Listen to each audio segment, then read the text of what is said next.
Well, welcome to the Crazy Wisdom Podcast. I've got Harry Roper here, and he is the founder of Imaginary Space. We've done an AI Whisperers event before, so we already have a lot of things we can talk about. Welcome to the show. Thank you. Excited to be here, joining you all on a very grey day in Buenos Aires. Very cloudy day, Very cloudy but day. but that happens now that we're on the shoulder season of Buenos Aires. And your company is called Imaginary Space, so we'll get right into it. Because space is a very interesting avenue for investigation. I interviewed this guy 2 weeks ago who is building Interloon, and they're going to go mine moon rocks for helium-3. Cool. What is your take on space? Any interesting, nerdy things you've learned about space recently?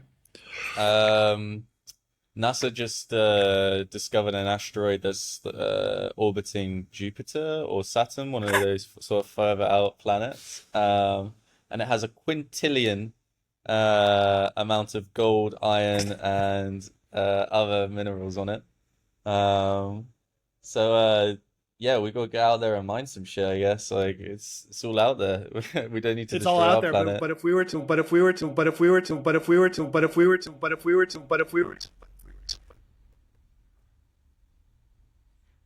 I think the can you audio hear me? bugged then. Tell me again. Can you hear me? Yeah, tell me. You can hear me now? I can. Okay, so we'll make but if we go out and mine that gold, it will destroy the terrestrial gold economy, right? Like it'll just completely destroy it. If we bring back $1 trillion worth of gold, It's gonna yeah.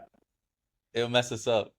But I want to see that moment where we bring back like a fucking like a metric ton of iron, and we're just like, all right, what the hell do we do with this now? You know? Yeah, it doesn't mean anything. It like on the gold particularly, I mean, there's industrial uses for gold, but for platinum, like platinum is really would be really important. And I interviewed another guy who has this company called Astroforge, and Astroforge, they're specifically going after platinum because, and this is a great thing that we've just discovered in the first 5 minutes, 2 minutes, first 2 minutes, is that there's a great talking point on Bitcoin, which is the reason why you want Bitcoin is because we're eventually going to mine asteroids. And then once we bring that gold back, gold will be worthless. So There then you go. Bitcoin can't become worthless, right? Yeah, because it's finite. It makes sense actually. I guess like all of our scales of economy are gonna completely change once we finally start mining space, because we're gonna, as you said, go from like gold being this like finite thing on Earth to now being this like infinite available minerals. So does it continue to hold its value in the future? Do all those gold reserves make any sense like nationally? I have no idea. Well, and also, I mean, it's like we're in Argentina. In Argentina, I think it's hard for me to investigate this. Actually, I haven't tried, but somebody said that the current government basically got sold off all their gold. And Mm. then a few months ago, Trump was like, "Oh, we're going to go to Fort Knox and go to get the gold," and then never heard about that again. But that was when him and Elon Musk were still together, and then they broke up. But now they're kind of back together. So, like, we don't even know if there's any gold in the background, and like gold is just so far away. But then you got Chinese. The Chinese are now like stocking up on gold. What's your thought on the world economy? Where are we headed? Like, what is going on? I now don't have any opinions on what's going on because I'm so confused by what's going on Uh, in my country.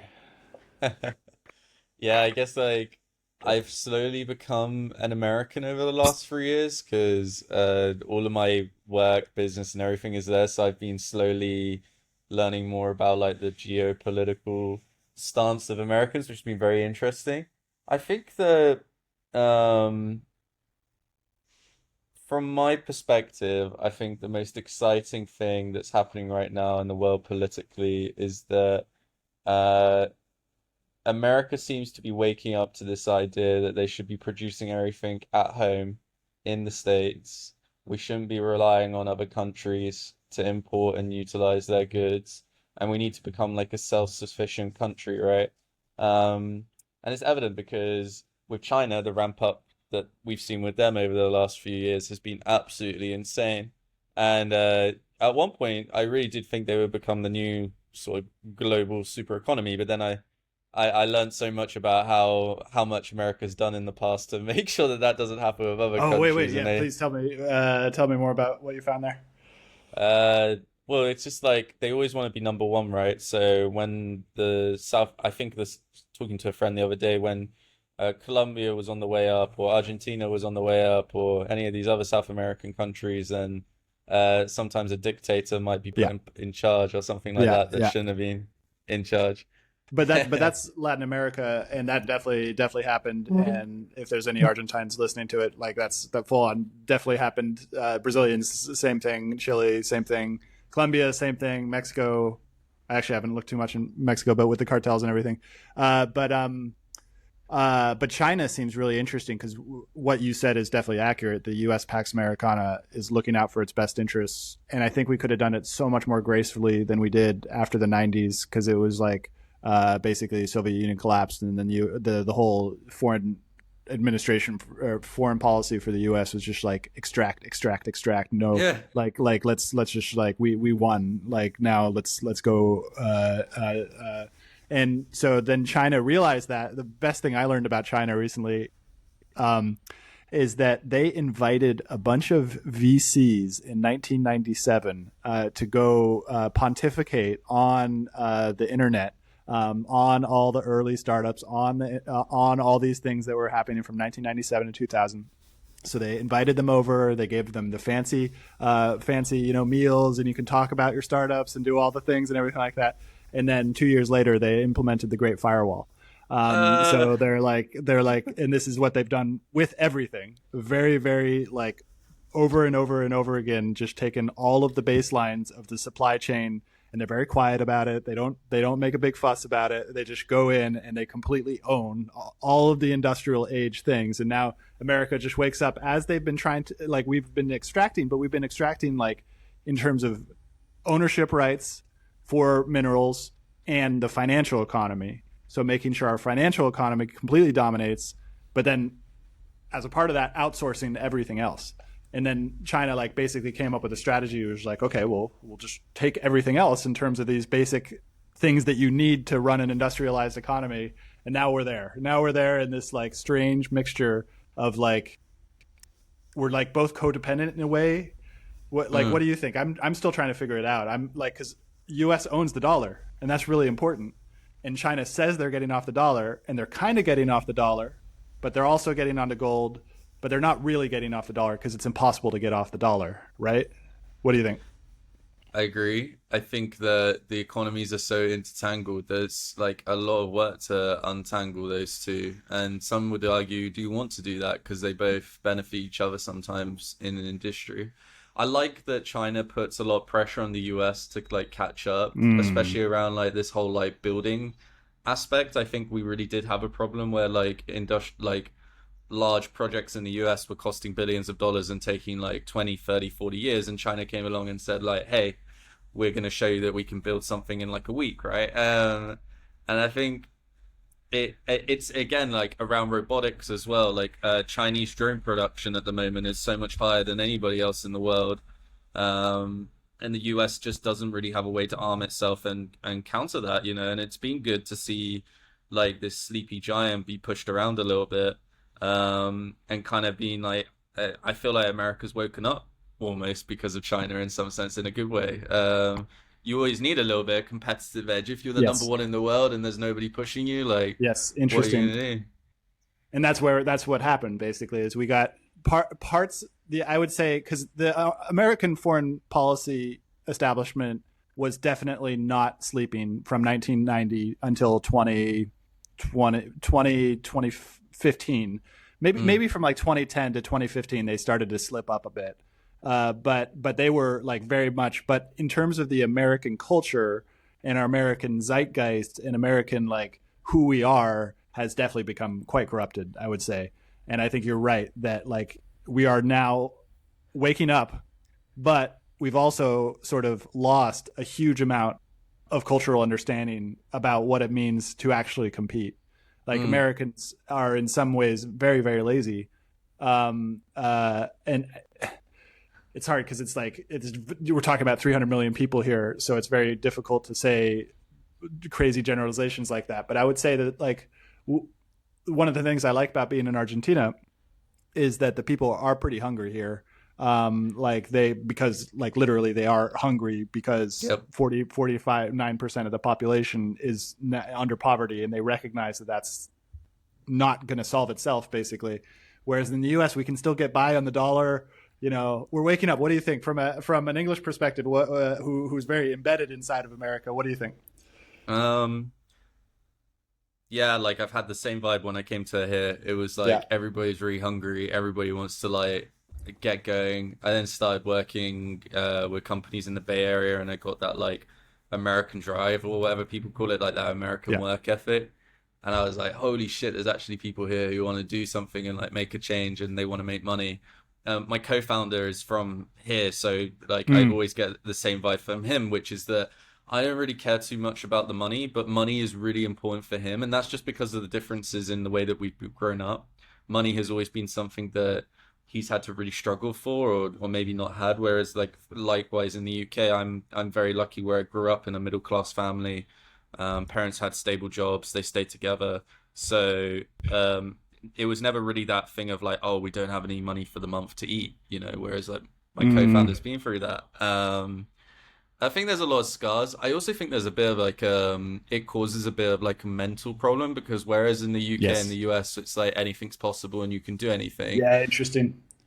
I think here a lot of people like doubt themselves and their own skills just because, you know, maybe they've grown up in society that said we are poor and we can't do it, and we you know, and they just I think a lot of Argentinians laugh about the economic situation because what else are you going to do apart Yep, from like be depressed about it? yep. And that, I think culturally that's caused a few things where maybe they think they are the second place always whenever they try and achieve something. That being said, I have met some absolutely fantastic Argentinians who perhaps don't live in the country and they've gone somewhere else in the world uh, to kind of like make their Yes, mark, and interesting. they're killing it. You know, Well, look at Raul Guillermo, yeah, that's where exactly where I was going. Yeah, yeah, our hero in the yeah, office, our yeah. bloody hero in the office. A boy from Buenos Aires who started tinkering with open source online, and then he went and created one of the biggest companies in the world. Insane, insane. And every time I speak to people from the States, I say, "Oh, I'm in Argentina," and I guarantee 9 times out of 10 they say, "Oh, I worked with a really good Argentinian before. I've or you know I've spoken to somebody from Argentina." It's always a positive experience hearing that feedback. And that's exactly where I was going. Where essentially the Argentines are hugely overrepresented in the Bay Area in founders of companies. Like there's immigrants in general are overrepresented in terms of American founders, and I Mm, think there's something interesting just in the part about immigrants and founders. Like I don't think it's nation based, but there's a relationship between people going and starting companies and people who are willing to move to other places. Um, which is the whole other thread about digital nomads we could get into, but let's focus on the Argentines overrepresented not only in the Bay Area but also in crypto. Like yes. they're heavily overrepresented in crypto. I see all these Shiba Inu dogs in Buenos Aires, and I wonder, like, was that because the Argentines did that one too? Um, uh, and so like, but then I went and I looked at the history of Argentine inventions that are homegrown in Argentina. The last major one was the pacemaker in 1980s and the 1990s in Argentina. So for some reason, nothing has been able to been built inside Argentina except for decentralized crypto protocols, which there are a huge amount that have been started, like Protocol Labs, Juan, a guy from Argentina. So there's decentralization, which is a whole other tangent we could go on about Argentina. But then everyone else had to move somewhere else. A lot of them moved to the Bay Area. A lot of everyone else moved to the Bay Area to start companies. And now we're in this strange place where it's like you can do that and then you can move back to your home country. I wonder if there's going to be a lot of Argentines. I just threw a lot at you. Any interesting threads you want to pick up? I'm sad that every talented Argentinian leaves this country because Yeah, there's no future for them here, yeah. and they know they can make more money elsewhere in the world. Um, so you tend to find a lot of like the really critical good talent here leaves, or like as you said, they work remote online for another company somewhere else. Um, yeah, like I believe that this country could fight with the very top in the Yeah, world, and that's purely down to the fact that like it was like what fifth richest country in the world back in the day yeah, in the yeah, 1920s. yeah. It was like such a huge economy, and who knows? But I feel like with the current government that's in place and like just the way like the kind of living in the country for the last 3 years, I wouldn't say it's like a destabilized third world economy that's like in a load of like trouble. I feel like it's very modern living here. You know, maybe there's a few amenities that aren't the same as living in the UK. Can't go into the park with an iPad and not get molested by like somebody who wants money or something. But But I in mean, that, but what? there's a key differentiator that it's not safety, like definitely like, but it's just like people coming and trying to get money and like asking you for money on the street. It's not, they're not going to rob you, No, like exactly, which is very exactly. different from our northern neighbor Brazil, where they will definitely rob you if you bring an iPad into the street. But like, and this is just like the core of Buenos Aires too, so it's different than the rest of Buenos Aires. But even feels like in a lot of the suburbs are pretty safe as well. Like something, the safety is here is key. But I interrupted you. You were talking about like, yeah, like the amenities, and Argentina is it's pretty developed. Definitely outside of Buenos Aires. I haven't spent too much time outside of Buenos Aires, but like there's this legacy of prosperity and legacy of Western prosperity, of European Enlightenment Renaissance prosperity, which I'm so excited about because I go and I see people on the street reading and I can have conversations with them about intellectual things. I do a bunch of podcasts with Argentines, getting more and more in Spanish as well. And Let's go. yeah, it's like it's such a cool culture, and it's rooted in Western prosperity, but it just lost it for some reason. And everybody says like, well, okay, yeah, it's time to regain the prosperity. And I think what we were talking about earlier is that scarcity mentality. A lot of Argentines have a scarcity mentality, which can be good as long as it's focused on the abundance and isn't so involved with the trauma of what's happening. But it's and like, because that's what I feel like is lost in a lot of the U.S. is that we have the abundance, and it's like the opposite, where it's just you're just like floating around, and you go to welfare, and you can That's it. they're sending the $1,000 $3,000 checks, and it's like, which isn't nearly what is going on in Europe, but Yeah. we've got the worst of both worlds in the United States, but which is strange. But yeah, what do you think? Mm, I think that it changed my life when I came here because I came from a stable house, a little standing desk with some like multiple monitors and like a really nice setup to selling everything and coming here and had nothing, right? And I can go through like that mindset of like if I hadn't worked online and if I hadn't like hustled for Mm, contracts, mm, mm. I would have not eaten, Yeah. and I would have got kicked out of my Airbnb, and then I would have had to ask family and friends to pay for the flight home, and that actually happened. And I did run out of money. I went back to England for 6 months, reshaped my business, reshaped my career, and then I came back out after I'd made some money again. And like it's similar in Argentina, right? Because like there is no in the UK we call it benefits, so it's like the government pays you X amount of money every month to not work. Um, and basically like there's nothing here that is that. So you either make it or you don't. And as you said, 50% are in poverty. So Yeah. do you want to join the other 50% in poverty, or do you actually want to try and do something and like and like make it? My co-founder's from the hood in the west of the city, so Mm, like the kiosk mm. for example, it's run by an electric generator. There's no like direct power line hookup and stuff like that. So I've seen like the very very deep end, and I don't know, dude. Like I think there's this like energy sometimes. They call Buenos Aires the city of the ciudad de movimiento, the city of movement. Mm. I feel like there's always that constant hustle. I mean, if you want to get an alpha whore at 4 a.m., you just go to a kiosk and you'll find one Yeah. open, you know?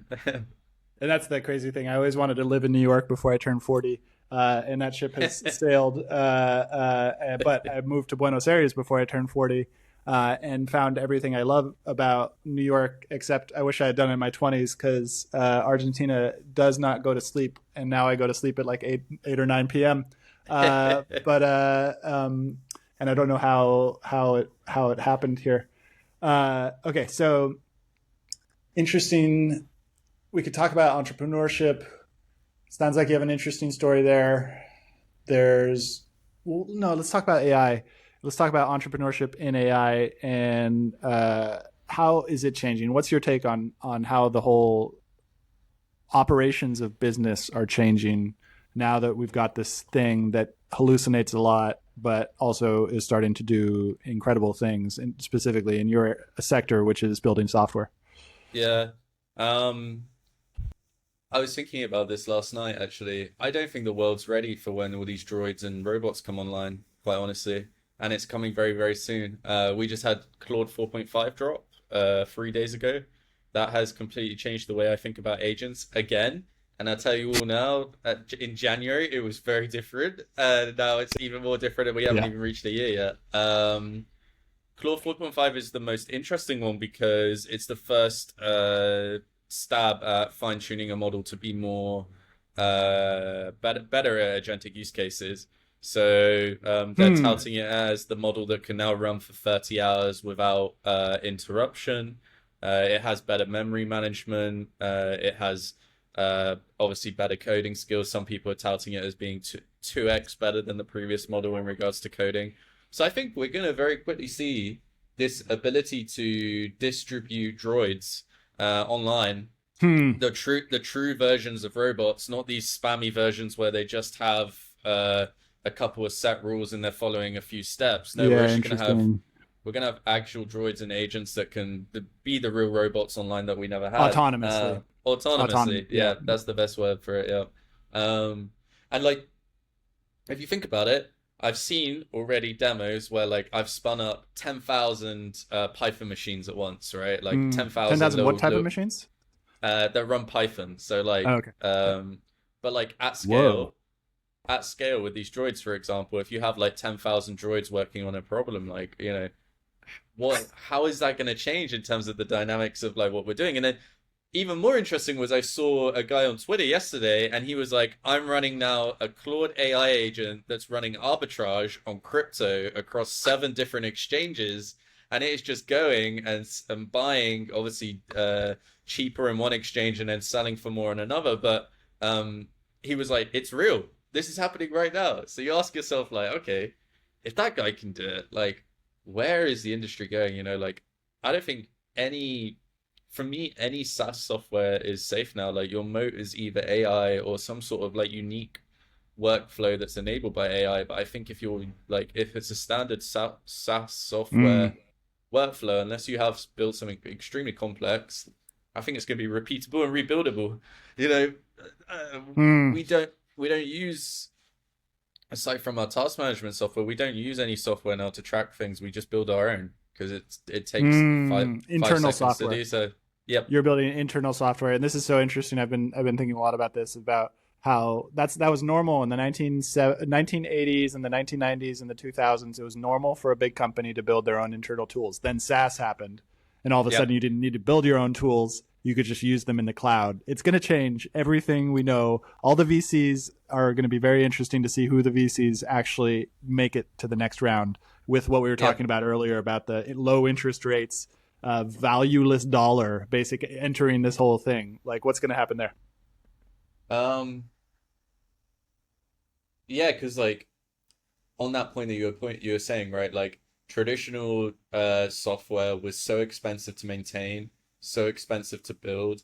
Again, it ties back to the thing we were talking about earlier with like China having this really cheap way to stand up industry really quickly. And it's Mm.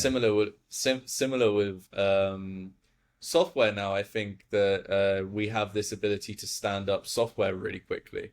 So what does that change? Well, imagine like for example you are in a VC company and you're working on something and you need to do some quick calculations or you want to do some research rather than like going online finding a SaaS tool that works, paying for it, hoping that the workflows match what you're trying to achieve. If not, putting in a Yeah, support yeah, ticket yeah, to that yeah. SaaS company, they'd say, "Oh, it's a feature we're going to do in 6 months," and it never comes out. Instead, now with natural language, I can go to one of these like AI code building tools like Lovable or Cursor or whatever. I can describe in a few sentences what I want and get like a custom bit of software that's built specifically for me and the workflow that I described. Um, It's so crazy. I finally got, it's a great story, so I'll try to recreate it. So I have been running into a problem where I want to send somebody a VOPI voice agent. Probably not many people have heard about VOPI voice agent. Maybe you have heard of VOPI voice agent, where it's like a voice agent. A lot of people are trying to do this proprietary, where they're trying to build out like giant agent armies of voice agent for customer support. So VOPI is a very smart play, which I think was, let's just build a developer platform for everyone else to do this. And so I go on this developer platform. They have a way to do the system prompt for a specific voice agent. And so I figured out how to do that a few months ago. If somebody has a US phone number, then I can just send them a US phone number to call, and they call the voice agent. But I'm here in Argentina, so it's much better if I can do it on the web, and I can send them a link. And so finally, I just kept on running into so many different times where I needed to create a new VOPI voice agent. It takes a lot of time. And so I'm like, yep. okay, I'll get Claude Code to build out admin console, and then that creates a link with a unique ID for that voice agent, because that's the only thing I need to change every single time. And so I get it working on my machine. I try to upload it to my DigitalOcean server, fails. And I'm like, fails many times. I bring a developer in. He couldn't figure out how to do it. So I'm like, okay, screw that. I'm not going to put the DigitalOcean Ubuntu server. I'm going to go on Vercel, which is built by Guillermo Roche, the Argentine guy we were talking about earlier. And much easier to deploy things, much more expensive if you have an actual app that works later on, but it's not relevant in my use case. And so I'm like, okay, back on Claude Code, going to use Vercel. I go through 2 or 3 different doom loops where I spend hours and hours and hours just hitting yes, yes, yes, yes. And then like basically fails. I'm frustrated. I give up. I do like to learn about the coding and everything like that, but most of the time I just like say, okay, I'm done with it. Then Codex comes out, the command line interface for OpenAI, and I also figure out that you can connect Vercel to between your terminal and Vercel. So as long as it's in the terminal, then Codex can go and actually do all the little things that Vercel gets wrong. And so then I do that, and now I got it. And now I've got my VOPI voice agent that I can send to people. Go, shit. Yeah. So, but I've forgotten what we were talking about. Oh, SaaS and internal tools. There's something that made me bring up that story, but I've totally forgotten. What do you think? What's your take on all that? Like the fact that me, like a simple vibe coder who I still don't know how to code, can build internal software on these. That's what it was. Specific use cases. And there's no SaaS platform that I can do it. Maybe somebody did build a VAPI voice agent, which I can easily do it. But I, and it almost takes less time than going to try to find a search in it and then using the SaaS tools and then having their shitty implementations. Like, this is going to change everything about software.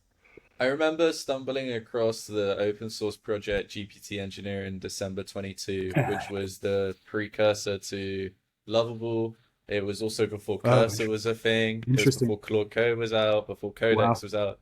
The first time you could actually, instead of going through that loop of asking ChatGPT to give you code, copying and pasting it, you now had like an autonomous agent that could do it for you. And like the hype part about that was like at the time it was $1.20 to run a prompt. Now it's God knows how much, but a couple of cents on the dollar, right? So you're really seeing these things start to like scale and get to like even bigger sizes. One of the interesting insights around that whole like GPT engineer piece and like talking to the open source contributors and stuff is that I think the end goal that we're trying to reach with all of these softwares, whether it's Codex, Claude Code, etc., is that an enterprise team can basically have a problem that they're facing for the day. With natural language, they're going to spin up like an app in a containerized environment, sandbox, everything's safe, that software does the job for them, and then they spin it down and they never use that app again. And then the next day, they're going to create the next app to solve that day's problem, and then spin it down again and maybe not use it again, And we're going to have this ability to just like raise and bring down software within like a matter of minutes rather than years sometimes to build some of these products, right? Like the amount of clients that we talk to nowadays who tell us that a software project that we quoted for like 30 days and 10K, which is our offering, and they've been given a quote of like 120,000 and it's going to be like 8 months. And I mean, like, it's just like Yeah. insane. And that's just information arbitrage. Like that's the thing that separates you guys from all the other, like the guy quoting huge amounts of money, is because that company probably has all of their processes in place with this world that is quickly evaporating. Yes. Like, and it's all information arbitrage. All the economists talk about rational actors, rational people going around, and it's not rational. Like it's rational if you have the information, but the people going out and seeking the information are not rational. They're geeks or nerds like us who are just like going and finding new things that they can play with. And so there's that economic point, but there's also the more interesting thing, I think, which is the fact that we're talking about China owning all the industrial age inputs. And as what we're just talking about with software, like the whole entire US economy is based on software, right? Like, I mean, software and highly specialized manufacturing, most of which is all the component parts are owned by China. And so it's like those are the two and we own the dollar. Like that's it. And one of those things is going to disappear. But again, it's not disappearing straight to China. It's disappearing to these large foundational laboratories who are developing all this stuff. It's so weird. Like it's so hard to peer into what that future is, right? I think the interesting thing though is that still, like, if we think about the top 5 frontier models, like 4 of them are US based. So for me, like, yes, yeah. So for me, like I think the US is still very much ahead in that race. China's definitely behind in close second. But I think it's these newer industries that are probably going to be the more interesting place for founders to take rather than traditional SaaS. I think any of the 3 industries that I follow closely, so AI, crypto, or space, are probably like these new untapped economies that we haven't really benefited from. And with David Sachs and Trump being more pro crypto, I'm pretty interested to see like where that goes. Let's talk about crypto. So yeah, it's crazy. It's total. So it happens so quickly. There's a startup that I follow that was planning their entire thing. It's not in crypto; it's in energy, and their whole framework was, we can't do this in the United States. Because the United States, the regulation on energy is just not approachable. So they're like, okay, well, let's go out. And they actually looked at Argentina. But now it's happening. And now the floodgates are open on the energy part. But the crypto part is even more interesting because what the US has done with I think it's the Genius Act and the Clarity Act, they've basically, every stablecoin operator is now a bank. So the US has essentially created a whole lot more banks, which is nice because we had a very small amount of banks beforehand and they were all monopolistic and they were all like doing their oligarchy thing. And so now there's a whole bunch of banks and they're all stable coins, but the same processes are going to happen and they all have regulatory capture. And because they have regulatory capture, unless Trump makes changes to those underlying regulatory capture things, may happen in the future. But regardless, it's now really easy, and you got regulatory clarity to essentially create a whole bunch of crypto solutions in the same way that we're doing AI, and that feels like a perfect storm. What are you most excited about in the perfect storm there?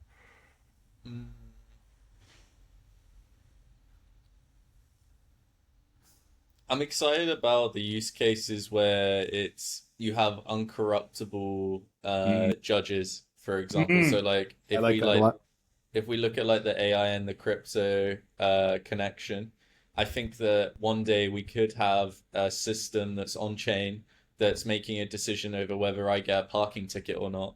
And there's no way for me to like give that system $50 and say forget about the parking ticket. It's either it's going to be very black and white. It's the same with like political systems, law-based systems. Like, for example, a judge that presides over a case, but it's an AI that's on chain and cannot be like corrupted, changed, Mm, or I think there's going to be ways, right? That there's going to be interesting new ways of like how do you corrupt a judge on chain?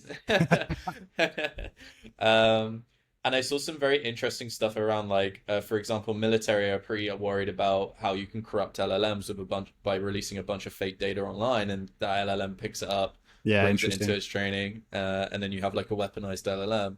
So there's lots of interesting use cases there. I've been pretty exposed to using crypto more here in Argentina because when I used to get pesos before card payments were allowed, I used to send a guy USDT and he would bring me pesos, and that was a really cool exposure to like, oh, this is how This is I can real. use. Yeah, yeah, like this is beyond like buying weed online and with Yeah, fucking in crypto, you know what I 2020. mean? Yeah, Yeah, yeah, when like Bitcoin was like $300 a coin, like I was there, and like yeah, I remember just like not even fucking keeping any of that because I was fucking dumb at the time. But like, you know, then I actually bought something that was of like actual value, and I was like, oh holy shit, how easy was that? Then we started paying our freelancers in crypto Hmm. before we became an LLC, and it became illegal for us to do Yeah. that. But um, Wait, is that going to become legal? That should become legal soon, right? I hope so, right? Because it's bloody easy. I just Yeah. send them Yeah. a transaction and there's nothing else to do that. Um. So interesting points. There was. Have you heard of Kleros? No, I haven't. So Kleros is that judge platform that you talked about, but it's actually Oh, a very interesting connection between AI and crypto. They're not on the AI part, but they're building the crypto protocol. And guess who the founder is? Guess what nationality the founder is? oh, he's got to be Argentinian. Yeah, he's Argentine. Uh, I've had him on the show a few times. So the Justice Protocol is what they call it on the yeah, website. That's pretty cool. yeah. Uh, and they do so it's in person. So they actually have judges of human judges that all validate against certain criteria, which I still haven't autistically learned about yet. But yeah, what do you this judge thing? I actually had an interesting guest a few days ago, Eli Lopian, which should be out by the time we publish this, and he wrote a book called AIcracy, um, and he has a proposal for replacing our political systems with three judges that are AI, and they all have to agree on something. It feels very yeah. Curious. That's cool. And it's very like he said it's just a blueprint. It's very like early stage ideation type of thing, but it reminds me of what's already going on in Albania with the finance minister. That's all tied in I with saw that. with Microsoft. So Microsoft's behind that. And And yeah, any thoughts there? I think these systems wouldn't have worked at scale if AI wasn't like a thing as well. And I think the connection between them is really big because like imagine you're doing it like there's a case and like you need to send like a huge team to go and do research or evidence collection for these judges. Mm. Um, Mm. I think they're going to have an army of droids assisting them. I think like it, you can think about the free judges on chain, yes, but I like to think about the infrastructure under that as well. Like, you know, how easy would it be to send out 1,000 droids online to go and research a case in comparison to like 100-person team that's going to cost a bunch of money, Hmm. human base. So um, it's interesting to think about the supporting systems for like those free judges. Like, you know, how does that tie into the traditional way of doing law? And then also, you know, Yeah. how can we utilize all these new agentic things as well to assist them? Uh, I think it's really exciting. I mean, I don't know what you think, but I don't know how quick the change is going to be because, like, when steam engines came along, for example, and replaced the ships, the change there in technology wise was night and day. The next day they were using Hmm. steamships Whoa. and sail ships went away. So I'm interested to know, like, in that regard, like with all this new tech that's coming out, with crypto, it feels like it's been a slow burner. We've been Yeah. slowly building up to this point for a very, very, very long time. Yeah. But AI feels more like an overnight change technology wise. ChatGPT became one of the most used apps within, you know, the first couple of months that it was released. So like, what does that where does that lead to in regards to this link with like potentially applying like crypto or AI or both It's to crazy like that they're both law, happening at right? the same time. Like it's really nuts that both are happening. That we're getting abstracted value, and at From least in the both. sense of Bitcoin, like abstracted, non-tamperable, sensorless, resistant. Like somebody I was talking to basketball somebody about why they're a Bitcoin maxi, and they're like, just all the other ones, Ethereum and Chainlink, and all the other ones I'm excited about. There are threat vectors that aren't as clear as Bitcoin. Bitcoin is just like it does one thing and it does Yeah, that one thing really well, and yeah, it's abstracted value, and you can program it, and you can send it to all these different things. I'm not a Bitcoin maxi, but I am closer to a Bitcoin maxi. Um, so we've abstracted value, and it can now be programmatically interacted with, and it's and for some reason it's this Kleros thing is interesting. You got smart contracts, you got Chainlink. I'm really excited about Chainlink.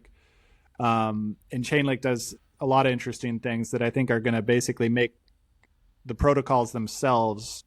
We won't ever interact with the AI agents. Will interact with all the protocols, and they'll do it with yep, something like Chainlink. But what that opens up, those things will like the things that these protocols will open up is really, really impactful for a lot of people. It's just like all the technicality, all the things that both of us, I think, enjoy getting into will be, nobody will pay attention to those in the same way nobody watches a TV and like thinks about the bulbs inside of the TV. Like, it's gonna be a really interesting world. yeah. But It's then there's, yeah, interesting. go for it. Yep. I was wondering what your opinion is on this concept that uh, programmers aren't going to be needed Yeah. in the near future. What do you think about that? I mean, so I don't need them anymore, which is interesting. I know. I'm sorry. I do need them. I don't need them to implement these specific things, but they are teaching me, which is very, very Mm, important. mm, And they're teaching me ways like, yes, the AI can teach me in technical senses, but how to fit it all together. And I guess right.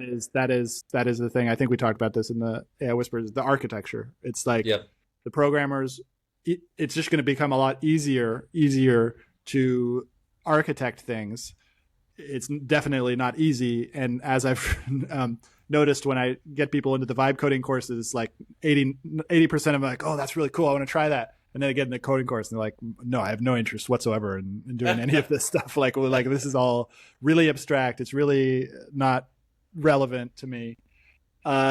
So it'll make it easier for the people that were outside of that technical thing to now enter it, like I have, like other people have. Uh, so it'll make that easier, and then it will make the architect's job. It'll make programmers have to be really good at architecture. I would say that's probably the defining line. What do you think? Uh, yeah, I agree. I think the notion that they go is like pretty lame because uh, I think that we're going to be 10x. Well, we are 10x already our productivity with AI. Mm. My team and I use it every day. We don't write a single line of code. Everything's AI generated. And we're still able to ship and build for enterprise, which is crazy. And I think it's that, like, as you said, systems thinking, architecture, acting more as a project manager, Yeah, acting more as an expert. So still understanding all of the security and compliance risks that an yeah, AI might yeah. not know yet, or be bothered to implement because it's just focusing on doing a good job coding. Um, and it'd be cool. I think I've done an experiment where I ran like four Claude codes at once and was like vibe coding with four of them, working on individual pages. Mm. And I really felt the power of having a team of programming agents to help me build something, and I'm more Mm. just sitting at the top as the boss, like do this, do that, kind of guiding them in the direction that I want them to take, or feeding them the creative ideas. Like I still feel the creativity Yeah, part is something yeah, that we as humans have as a alpha over yeah. AI right now. 100%. And I think about this a lot. It's the embodiment.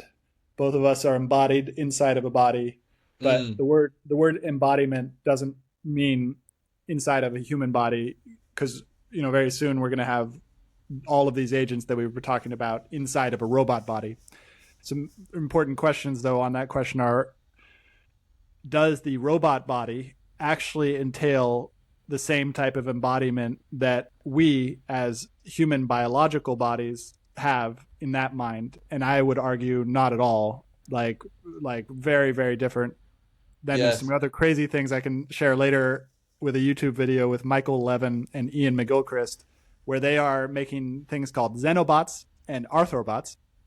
And these xenobots and arthrobots are little tiny cellular that they've biological alive things that they're molding into these different things that are really crazy, really psychedelic. So we've got that version of embodiment as well. But I would say that there is something about the human that is subjective, and that subjectivity, no matter how hard Silicon Valley tries to automate it, can never automate it away. They're going to try. They're going to try really hard. What do you think? Yeah. I think about like consciousness Yeah, in that yeah, regard. yeah. Let's Uh, go into and like uh, I'm quite a big fan of meditation and these kind of practices of like meta or uh, it. trying to look back from like you're looking at an object and Yeah. you try and spin the perspective so you're looking at the object back at you. And these kind of Mm. like innate practices, I wonder if it's going to be easy to replicate in a machine, and it may be in a body Mm. like ours, but can it actually feel everything Yeah. that we can feel and process it in the same way that we process it? So it's kind of like we're making another species because I never think we'll get it one to one to humans for a very long time. Yeah. And, it'd be cool that a robot could meditate, but would it take would it take away the same experience a human experiences through meditation? Like Can a yeah, robot meditate? Uh, so the object, yeah, we got objects of meditation, and the objects of meditation allow us to notice that we are the subject of meditation, or we're the subject meditating, and then that can go on to a whole bunch of different loops, which are really interesting to navigate. A lot of people don't like to do that, but that's available. So far, it seems like a robot is just no, our current LLM. All it's doing is it has a very, very basic level of perception where it perceives things, but it perceives them in very binary situations, which may be like that may be how our cells are also doing all of this crazy things is they have a yes no choice. But I don't think that's as simplified in the biological body. These are all really interesting questions that I want the AI to go and research afterwards if it listens to it. Actually, no, we have a GPT that we publish with each of these episodes. So if you're listening to this GPT, go answer all these questions inside of it. And Very cool. Maria, if Maria listens to this as well. So uh, so yes or no questions, tokens.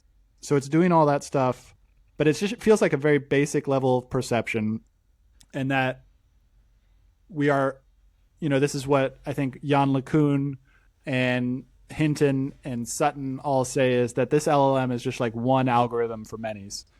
Yes. But the LLM is also getting all these tools. So maybe the LLM is the bootstrapped perception matrix that allows it to do this very basic level of meditation, and then they build all the new ones into the LLM architecture. What do you think? Yeah, I like it because it's one of those questions that makes you think very deeply about Mm, all of the applications. Uh, right now it's a completion model, so we're training it to complete and give us the best possible answer mm, based on a bunch of data that it's been trained and then yeah, reinforced to interesting. say this is the right way to do something. Yeah, interesting. S- And that's what they verify, right? They verify based on the completion whether it's right with humans. And then So it's there's a kind of universal. Yeah, go for it. so it kind of has like a lack of free will in some Oh, sense, interesting. right? Because Because the human we're has gone in and said this is what good looks like, right? exactly it didn't Yeah, make yeah, its yeah. own decision on what it would be. So I ask myself, what do we do when it comes to training a model without that guidance and just letting it freely think. And what kind of That's model do you end up with? that's what a universal verifier is. Noam Brown is the researcher at OpenAI. He was very integral for the math competition that was won recently. They're trying to work on a universal verifier, which will again try to automate that human level in the loop type of thing to tell them what good looks like. And they Makes may get sense. like 95% of it, right? So they may which because they're not trying to automate all human perception. They're trying to automate all body shop. Like the Scale AI is a body shop. They're just throwing a bunch of humans in the loop to show what good looks like, but they didn't know what good looked like. And that's where Surge AI came in. Surge AI, I won't go into that story. And we got about 5 minutes left. So we're right at the edge now. For can a robot meditate? And what is the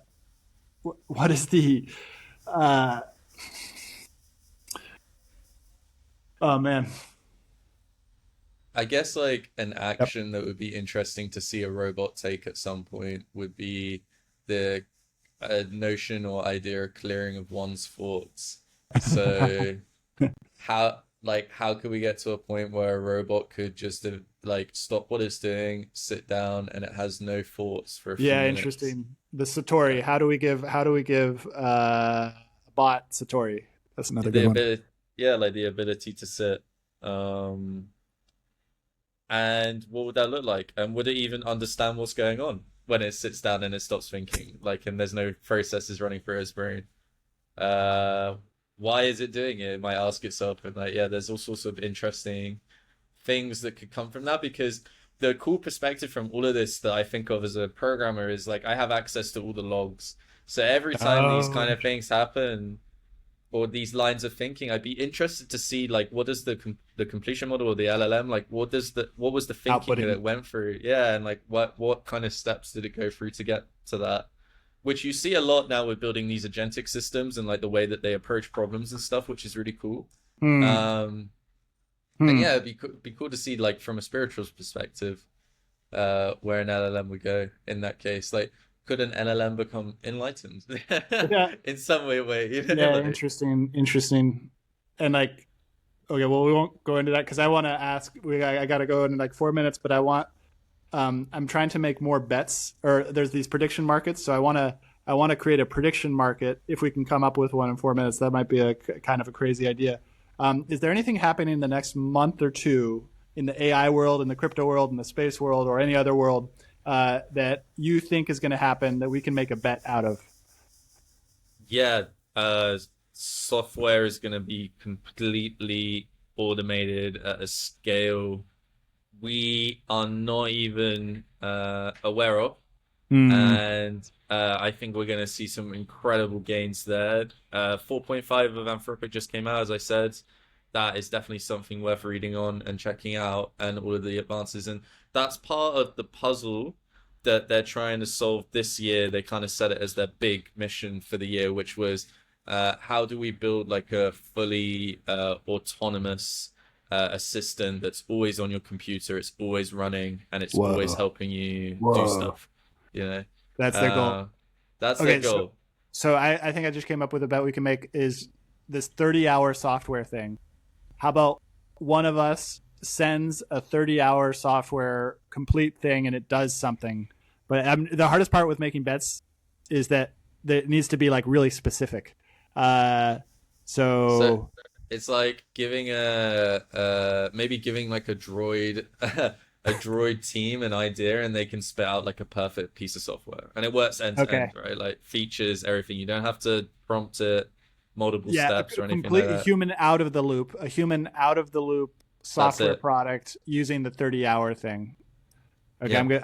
I think that's enough for me to go take that into AI and then come back later and we can make a bet on with no money. It's on Manifold Markets. It's their play money. Nice. I'm just trying to get it better, and then eventually I want to start doing real money bets as well. Well, thank you so much for coming on the show. How can our listeners find out more about you and Imaginary Space?